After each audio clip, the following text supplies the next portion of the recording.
Assalamualaikum warahmatullahi wabarakatuh. Sebelumnya perkenalkan nama saya Zaki Aditya Susanto dengan NIM 15196250023. Video ini dimaksudkan untuk memenuhi tugas penilaian akhir semester mata kuliah Pendidikan Agama Islam yang diampu oleh Pak Fatah Nurdin.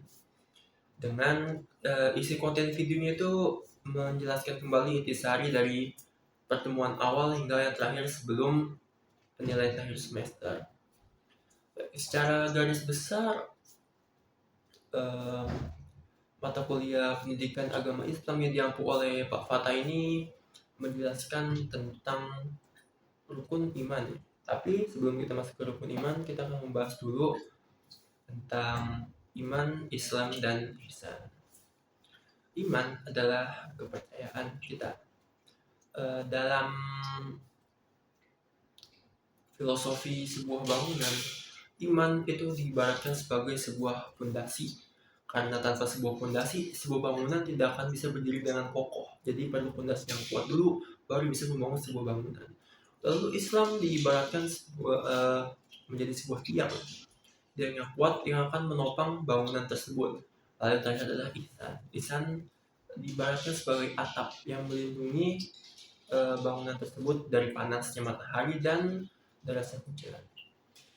Walaupun ihsan ini nggak diwajibkan oleh agama Islam ya, cuma dia ini kayak yang bikin afdol gitu, tetap harus diusahakan walau tidak diwajibkan. Langsung ke rukun iman aja. Rukun iman itu ada 6. Yang pertama iman kepada Allah, iman kepada malaikat, iman kepada kitab-kitabnya, iman kepada rasul-rasulnya, iman kepada hari akhir, dan iman kepada qada dan qadar atau takdir. Yang pertama adalah iman kepada Allah. Itu mempercayai Allah. Kenapa kita harus beriman? Kenapa kita harus punya Tuhan? Kalau nggak punya Tuhan emang kenapa? Pertama-tama kita lihat dulu apa itu Tuhan. Tuhan itu bukan sekedar pencipta, penghancur, atau penentu takdir umat yang nggak ciptaannya, tapi Tuhan itu sebagai pengawas. Dia membuat aturan dengan tujuan yang mulia, biar kita tuh hidupnya damai dan teratur. Kalau kita nggak punya agama gimana? Kita nggak percaya Tuhan tuh gimana? Ya itu tadi, kita jadi merasa nggak ada yang ngawasin dan berbuat semena-mena gitu, judi, cabok, bunuh-bunuhan, korupsi. Selanjutnya adalah beriman kepada malaikat. Malaikat adalah makhluk yang diciptakan oleh Allah dari cahaya. Mereka punya tugas masing-masing, dari plotting gitu.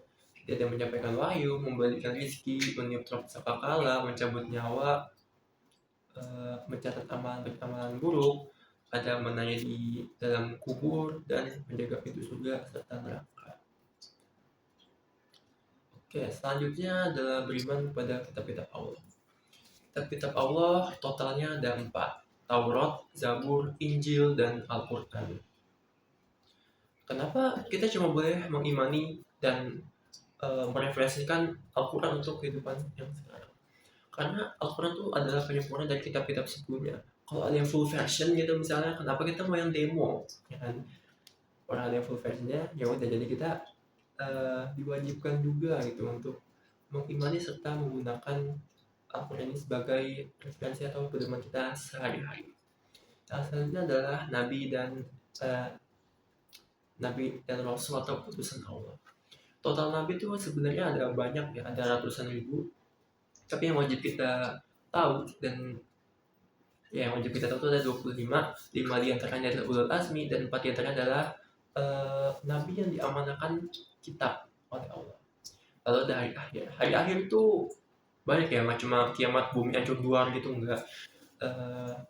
Ada hari pertimbangan dan akhirnya tuh baru hari yang diputuskannya manusia akan masuk ke surga atau ke neraka. Lalu ada qada dan qadar.